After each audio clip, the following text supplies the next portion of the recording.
ತುಂಬಾ ಜನಕ್ಕೆ ರಾತ್ರಿ 12 ಗಂಟೆ 1 ಗಂಟೆ 2 ಗಂಟೆಗೆ ಮಲಗೋದು ನಾರ್ಮಲ್. ತುಂಬಾ ಜನ ಕೇಳಿದ್ರೆ ನಾನು 2 ಗಂಟೆಗೆ ಮಲಗ್ತೀನಿ, ಬೆಳಗ್ಗೆ ಒಂದ್ 8-9 ಗಂಟೆಗೆ ಹೇಳ್ತೀನಿ, ಸೊ 6 ರಿಂದ 8 ಗಂಟೆ ಚೆನ್ನಾಗಿ ನಿದ್ದೆ ಮಾಡ್ತೀನಿ ಅಂತಾರೆ. ಸೊ ನಿದ್ದೆ ಬರೀ 6 ರಿಂದ 8 ಗಂಟೆ ಆದ್ರೆ ಸಾಕಾಗಲ್ಲ, ನಿದ್ದೆ ಮಾಡುವ ಸಮಯ ತುಂಬಾ ಇಂಪಾರ್ಟೆಂಟ್. ಸೊ ನೀವು 2 ಗಂಟೆಗೆ ಮಲಗಿ ಬೆಳಗ್ಗೆ 8 ಅಥವಾ 10 ಗಂಟೆಗೆ ಎದ್ರೆ ಅದು ಒಳ್ಳೆಯ ನಿದ್ದೆ ಅಲ್ಲ.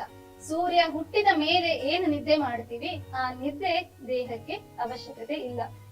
ಸೊ ಇದು ಪ್ರತಿದಿನ ಲೇಟ್ ಆಗಿ ಮಲಗುವವರ ಕತೆ ಆದ್ರೆ, ಇನ್ನು ಕೆಲವರು ಹೇಳ್ತಾರೆ ನಾನ್ ಬೇಗ ಮಲಗ್ತೀನಿ, 9-10 ಗಂಟೆಗೆ ಮಲಗ್ತೀನಿ, ಆದ್ರೆ ನಂಗೆ ನಿದ್ದೆ ಬರೋದಿಲ್ಲ ಅಂತ.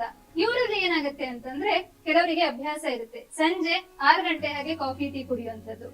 ಕಾಫಿ ಮತ್ತೆ ಟೀ ಎರಡು ನಮ್ಮ ಬ್ರೈನ್ ಅನ್ನ ಆಕ್ಟಿವ್ ಮಾಡುತ್ತೆ. ಸೊ ಇದನ್ನ ನಿಮಗೆ ಕುಡಿಯೋ ಅಭ್ಯಾಸ ಇದ್ರೆ ಕುಡೀರಿ, ತಪ್ಪಲ್ಲ ಅಂತ ಹೇಳಲ್ಲ, ಅದಕ್ಕೂ ಕೂಡ ಟೈಮ್ ಇದೆ.